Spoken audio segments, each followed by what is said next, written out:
Piensa en la última torre en construcción que viste, los andamios, el ruido, la varilla asomando en el último nivel. De cada 10 manos que levantan ese edificio, casi 7 son haitianas. Ahora escucha este otro número: 379.553 personas deportadas en un solo año. Récord histórico. Y al mismo tiempo, en junio de este año, la construcción creció 15% y volvió a ser motor de la economía dominicana. 2 trenes en la misma vía, en direcciones contrarias. En marzo del 2025, en Friusa, en pleno Bávaro, miles de personas marchaban exigiendo deportaciones masivas. A pocos metros, grúas detenidas. Según el gremio constructor, las obras de la zona habían perdido entre 4 y 8 de cada 10 trabajadores. La protesta y la grúa parada en el mismo kilómetro cuadrado. Esa imagen no retrata a Bávaro, retrata al país. Cuando la obra se detiene, alguien paga la diferencia. ¿Sabes quién? Te hago spoiler, no es el promotor. Y hay un número que todavía no te he dicho, el que explica el resto de esta historia. Casi 40%. Guárdalo bien. Cuando vuelva él, vas a entender por qué esta escasez termina en el precio del apartamento que quizás estés pensando comprar este año. Antes de entrar en materia, gracias. Esta comunidad ya supera los 5.800 suscriptores. Personas que buscan análisis, no titulares. Y recuerda que tienes al menos 3 modos de apoyar este canal. Suscribiéndote, obviamente, viendo este canal hasta el final y recomendándolo a quienes consideres le puede interesar. Igual si no haces nada de esto, en nombre de todo este equipo, gracias por estar ahí. Y ahora sí, vamos allá.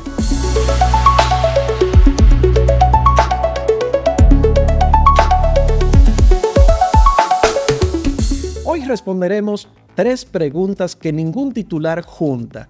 ¿Por qué la escasez más grave de la construcción no es de cemento ni de varilla, sino de manos? ¿Cuánto encarece tu apartamento? ¿Y qué vigilar antes de firmar un contrato este año? Una firma de hace 70 años. Resulta que esa escena de Friusa es del 2025, cuando el sector estaba en recesión, por así decirlo. Hoy la construcción volvió a crecer y la pregunta cambió. Ya no es por qué se detuvo aquella obra, sino con cuáles manos se levantarán las que vienen. Para responderlo hay que buscar una firma de hace 70 años, porque esta historia no empezó en una obra, empezó en un cañaveral. Los braceros haitianos ya cortaban caña dominicana desde principios del siglo XX, cuando los ingenios se expandieron durante la ocupación estadounidense de las dos naciones. Aquella migración era de empresa. Lo de 1952 fue distinto, fue de estados. Resulta que en enero de 1952, Rafael Leonidas Trujillo y su homólogo haitiano, Paul McGlair, firmaron el primer convenio de jornaleros. Se renovó con François Duvalier en 1959 y en 1966 los gobiernos de Joaquín Balaguer y del propio Duvalier firmaron el tercero en Puerto Príncipe. Entonces, entre 1952 y 1986, el Estado haitiano reclutaba cada año entre 15.000 y 20.000 trabajadores para entregarlos a los ingenios dominicanos a cambio de pagos en efectivo. El antropólogo italiano Raúl Zeca Castel documentó ese sistema en su libro Trabajo, Deuda y Chantaje. Cuando la industria azucarera colapsó en los años 80 y 90, esa mano de obra no regresó. Migró del cañaveral a la obra de construcción. La dependencia no la inventó el mercado, lo firmaron los presidentes con sello y con renovación cada 5 años. Después cambió el motivo del viaje. Resulta que el que cruzaba venía por un contrato de zafra. Hoy cruza huyendo de un país que se apaga entre el terremoto del 2010, el magnicidio del presidente Jovenel Moïse en 2021 y las pandillas que controlan Puerto Príncipe. 70 años después, un gobierno dominicano deporta por meta semanal lo que otros importaban por convenio. Y mientras del otro lado, ya casi no queda estado con quien firmar. La radiografía, 68 de cada 100 manos. Vamos a los números del presente. En junio del 2026, el Instituto Nacional de Migración presentó la encuesta sectorial de la construcción. El 68.3% de la mano de obra del sector es haitiana. En las empresas formales un poquito más, 69.1%. Y de los extranjeros que trabajan en construcción, los haitianos son el 98%. Pero el dato más revelador es otro. El 67.9% labora por ajuste, cobrando por la tarea terminada y no por día. Y conviene precisar algo. El ajuste es una modalidad legal. El Código de Trabajo la reconoce. El problema es lo que ocurre alrededor de ella. Según esa misma encuesta, solo el 12% de los trabajadores haitianos ocupa una posición asalariada fija. Y la lectura que hacemos aquí es que ahí el acuerdo verbal es la norma y la seguridad social la excepción. Un subsidio invisible. El costo real de producir vivienda está abaratado por la informalidad. Y la construcción no es la excepción, es la regla. Resulta que en las plantaciones de guineo, por ejemplo, el 66.3% de los trabajadores es haitiano, según Diario Libre. Y en el plátano y la ganadería de leche, la proporción llega a 85%, según estimaciones gremiales recogidas por el periódico El Dinero. Bueno, construcción y agropecuaria y ganadería generan juntas 1 de cada 3 pesos del Producto Interno Bruto. Ahora el punto más delicado, los números frente a la percepción. Resulta que en las calles se habla de una invasión silente y quien camina a las principales ciudades entiende de dónde nace esa percepción. Pero el dato oficial es la segunda encuesta nacional de inmigrantes del 2017. 497.825 personas nacidas en Haití viviendo aquí de este lado de la isla. Unas 751.000 de origen haitiano sumando a sus hijos. Pero ese conteo lleva 9 años y buena parte de esa población no participa en encuestas por temor o desconfianza. Por eso las estimaciones no oficiales hablan de más de 1 millón. El Estado deporta midiendo por semana, pero cuenta con una foto del 2017. Lo que sí muestran los datos es dónde trabajan, en los oficios que el dominicano promedio ya no desea hacer.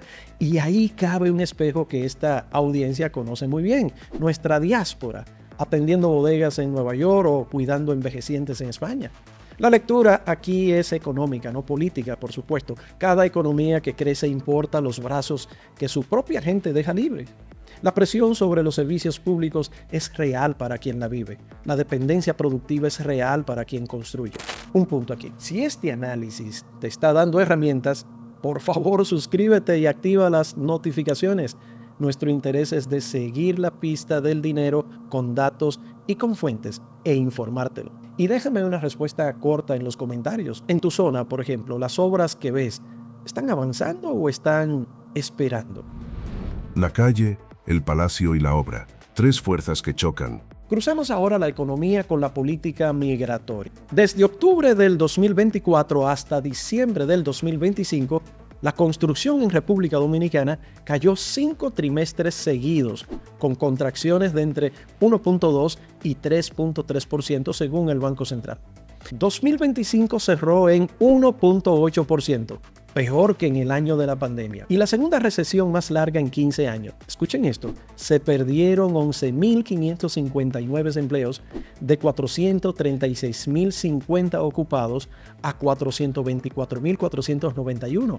Y no se sintió como crisis en la calle porque fue una recesión de arranques, no de derrumbes. Las torres ya iniciadas siguieron avanzando. El empleo cayó menos de un 3% y las ventas de cemento y varilla hasta crecieron casi un 1%. Bueno, la crisis se vivió en las oficinas de los promotores, no en las aceras. Por eso el rebote encuentra un sector con la vitrina intacta y la despensa de personal vacía. Sobre ese terreno cayó la política migratoria, porque en octubre del 2024 el gobierno fijó una meta de 10.000 deportaciones por semana, 520.000 al año.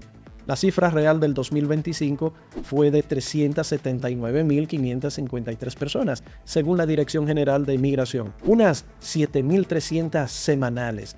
La meta no se cumplió, pero marcó un récord, 37% más que en el 2024 y 10 veces más lo registrado en 2016. Y aquí aparecen las 3 fuerzas que explican por qué esto no se resuelve. Por un lado, la calle. La organización nacionalista Antigua Orden Dominicana, con más de 30.000 miembros registrados, marchó en Friusa en marzo del 2025 y frente al Palacio Nacional en abril.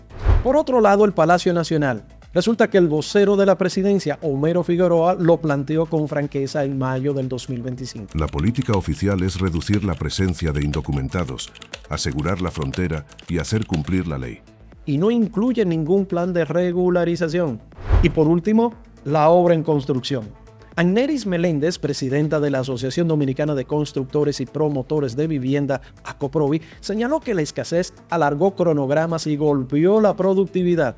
Por otro lado, Eliseo Christopher, de la Confederación de Pequeñas y Medianas Empresas de la Construcción, fue más directo. Decía: Han tenido que parar obras por falta de obreros. El gremio propuso 87,000 permisos temporales. Entonces, la calle pide mano dura, el Palacio la ejecuta y la construcción pide brazos. Ninguno miente y por eso el problema sigue vivo. Pero en 2026 la tenaza se está invirtiendo. La construcción creció casi 7% en el primer trimestre. Tropezó en abril con una caída de casi el 2% y despegó al 7,1% en mayo y 14,9% en junio, según el indicador mensual de actividad económica del Banco Central. Solo la minería creció más y la construcción aportó cerca del 30% del crecimiento de este mes. Durante 2025 sobraba gente porque faltaba obra. Hoy vuelve la obra y falta la gente. Y no te vayas lejos, porque ahora viene el cálculo que te afecta directamente. La cuenta llega a tu bolsillo. Hay un marco económico que explica esto, y lo escribió un caribeño, Sir Arthur Lewis, nacido en Santa Lucía y Premio Nobel de Economía en 1979. Publicó en 1954 el ensayo Desarrollo Económico como oferta ilimitada de mano de obra. Entonces, decía en su tesis: Mientras una economía tenga brazos de sobra, su sector moderno crece sin subir salarios. Cuando esa oferta se agota y los salarios suben, los economistas lo llaman punto de giro de Lewis, y suele llegar cuando el país se desarrolla. Entonces, la lectura aquí es que la República Dominicana podría estar llegando a ese punto por otra vía, no porque su economía madurara, sino porque una decisión de política pública retiró la oferta. El efecto sobre el precio es el mismo. ¿Recuerdas el número que te pedí guardar? Casi 40%. Bueno, eso pesa la mano de obra en el costo directo de una obra dominicana. Y no somos la excepción. En Estados Unidos representa entre el 20 y el 40% del costo de una vivienda nueva. La proporción es parecida. La diferencia está en el precio de la hora. Allá en Estados Unidos un obrero cobra entre 20 y 40 dólares por hora, con contrato formal. Aquí un obrero raso gana entre 800 y 1,200 pesos por el día completo. Esa es la base silenciosa del metro cuadrado dominicano. Casi el 40% del costo descansa sobre la partida más barata del presupuesto. Cuando se encarece, no hay otra que absorba el golpe. Hagamos el cálculo con supuestos conservadores. Un apartamento de 100 metros cuadrados a 40,000 pesos el metro de construcción cuesta 4 millones producirlo. Si la mano de obra pesa entre el 30 y 35%, por ponerlo más económico del 40%, estamos hablando de 1,2 a 1,4 millones en manos de obra. Un alza del 20% en jornales, como la que empuja la competencia por cuadrillas escasas, agrega entre 240,000 y 280,000 pesos por unidad. Y eso es antes de comprar un saco adicional de cemento. Bueno, el segundo canal es más silencioso, la obra detenida. Resulta que un proyecto de 100 millones de pesos al 12% anual acumula 1 millón de pesos mensuales solo en intereses por cada mes de retraso que el constructor debería pagar. Súmale la preventa, fechas pactadas en fideicomisos, en instrumento legal que administra los fondos en los compradores. Retraso significa penalidades y compradores que desisten. Esa cuenta tampoco la absorbe el promotor, la paga el precio final. Y si dudas del desenlace, mira a Estados Unidos, que corre el mismo experimento a mayor escala, por supuesto. El 34% de su fuerza de construcción es inmigrante, según la Asociación de Contratistas Generales. Tras las redadas del 2025, los empleadores no subieron salarios para atraer trabajadores locales. Las obras se frenaron y el empleo de los propios estadounidenses sin título universitario cayó casi un 2% en los sectores afectados. La sustitución que promete el discurso político no ocurrió en el mercado más grande del mundo. La otra cara, el sector que aprendió a adaptarse. Ahora, la honestidad intelectual que este canal te debe. Hay una lectura contraria y tiene méritos. Resulta que Sandy Rodríguez, presidente de la Asociación de Promotores y Constructores de Viviendas del Cibao, sostiene que la deportación no ha tenido impacto significativo. Con bajo crecimiento se necesita menos personal. Durante 2025 tuvo razón. Y el despegue del 2026 ocurrió con los operativos a toda máquina. 196.321 repatriaciones en el primer semestre. 34.226 solo en junio. Más de 670.000 desde octubre del 2024. Con todo y eso, la construcción creció 7% en mayo y casi 15% en junio, y el Estado ya ensaya la sustitución. Resulta que en febrero del 2026, el Ministerio de Agricultura lanzó un plan de mecanización del campo que, según sus voceros, no tiene reversa. La lectura aquí es esta: un arrozal se puede mecanizar, una torre de 20 niveles todavía no. Y el examen apenas empieza. Un semestre de crecimiento de 2 dígitos con la base laboral más reducida en una década dirá si el ajuste fue real o si no se había necesitado a los ausentes. ¿Qué hacer con esta información? Cerremos con lo esencial. Número 1. Esta dependencia la construyó el Estado durante 3 décadas de convenios y el mercado la perfeccionó con la informalidad. Segundo, hoy la protesta, la deportación y el rebote de la construcción aprietan a la vez el insumo que pesa casi el 40% del costo de tu vivienda. Y número 3, esa cuenta no la paga el promotor, viaja al precio total, a tu cuota inicial y a tu fecha de entrega. Y cada quien mira esto desde una ventana distinta. Quien compra para vivir necesita saber si la fecha de entrega es real, porque de ella dependen los meses de alquiler que seguirá pagando. Quien invierte calcula cuánto le cuesta cada mes de retraso en renta que no cobra. Y el agente debe poder responder ambas antes de sentar a un cliente a firmar. Y permítanme un mensaje directo al promotor, porque es quien lleva el timón. La mano de obra dejó de ser la partida que se ajusta al final del presupuesto. Hoy es un riesgo estratégico del tamaño del financiamiento o del permiso. El que asegure su cuadrilla, la forme y la retenga, entregará a tiempo. El que la salga a buscar el día que la necesite, ya sabemos todos, la pagará al precio que le pongan. Entonces, si llegaste hasta aquí, suscríbete, activa la campana y comparte. Todo el equipo te lo va a agradecer. Y un turno para ti ahora. ¿Has visto obras detenidas en tu zona? ¿Crees que con mejores salarios el trabajador dominicano volvería a la construcción? ¿O el problema es más profundo? ¿Y qué llegará primero? ¿La regularización que piden los gremios o la mecanización que ensaya el Estado? Déjamelo en los comentarios. Te prometo leer y responder personalmente. Y si conoces a alguno que esté por comprar o construir en este año, envíale este análisis después de ahorrar una sorpresa costosa. Seguimos avanzando.